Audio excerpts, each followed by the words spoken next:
Seronoknya main hari ni. Kumpulan aku menang pula tu. Dah pukul 7 ke? Cepat betul masa berlalu. Kawan-kawan, jom balik. Kita sedia untuk solat maghrib. Assalamualaikum warahmatullahi wabarakatuh. Alhamdulillahirabbil alamin. Wassalatu wassalamu ala rasulil amin wa ala alihi wa sahbihi ajma'in. Apa kabar semua?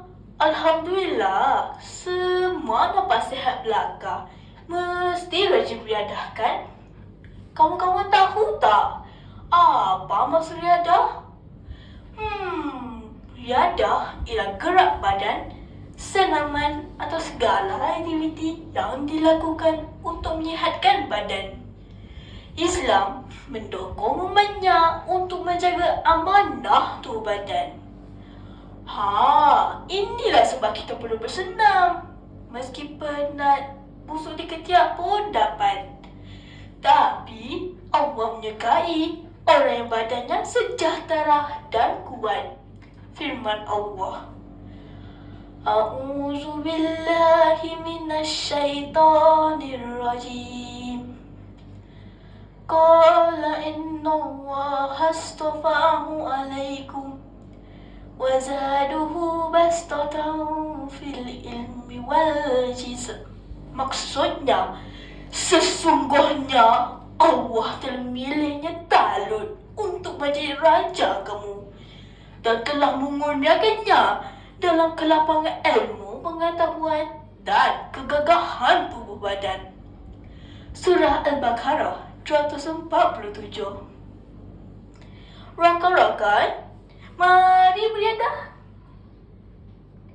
Beriadah syarat kebaikannya. Badan yang sihat, jeleklah fikiran. Terisi masa tanpa melalaikan. Hindari penyakit, aman kehidupan. Bukan itu sahaja, tika diri tangkas di padang. Usaha dilupa pada esok. Hormati rakan, menang di tulang. Batasan aurat perlu dijaga. Hayatilah sirah kisah Nabi Muhammad sallallahu alaihi wasallam. Ternukil dalam hadis Nabi, tatkala Nabi beriadah, baginda pernah memanah bersama sahabat. Berkuda menjadi hobinya. Berenang-renang bersama istrinya menjadi latihan sebagai persediaan diri. Menghadapi peperangan, menentang musuh. Sunnah Nabi jadi ikutan agar jihad Islam tersemat dalam diri.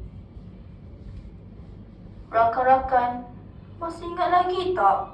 Kebelakangan ini, cuaca yang terlalu panas di negara kita menjadi punca aktiviti riadah dan sukan di sekolah dibatalkan. Ada rakan-rakan kita yang menghadapi stroke haba sehingga memudaratkan kesihatan. Namun percayalah, beriadah tidak semestinya mengangkat beban atau berjemur di tengah padang.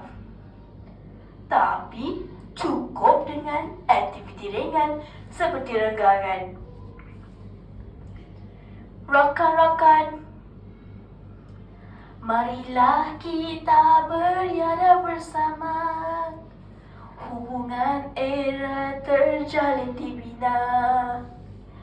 Badan sihat nikmat istimewa, jagalah ia moga tidak sirna.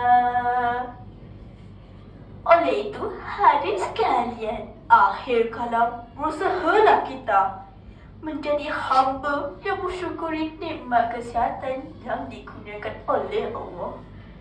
Dan jagalah ia dengan jadikan riadah sebagai amalan dan rutin harian. Nikmat ini jika hilang, tiada kala gantinya. Sesal dahulu pendapatan, sesal kemudian tiada berguna. Sekian bicara dari saya. Wabillahi taufik